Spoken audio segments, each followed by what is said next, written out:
on the Up Southport line to Birkdale Number 1 siding.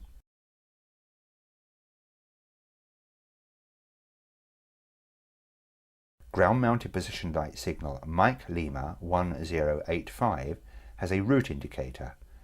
When this signal is cleared with indication U, a route is provided towards Mike Lima 1087 signal. When cleared with indication SG, a route is provided towards Birkdale sidings numbers 1, 2, 3 or 4.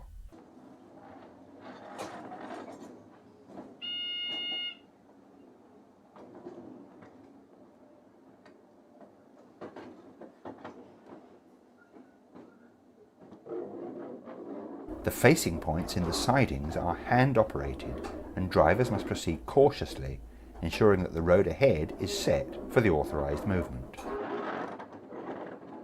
We are entering Birkdale Number 1 siding. The train should be brought to an initial stand no closer than 6 feet from the buffer stops, as mandated by the company's defensive driving policy.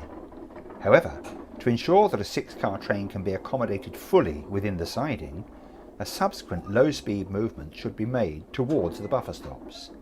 This secondary movement should be undertaken at approximately 2 to 3 miles per hour.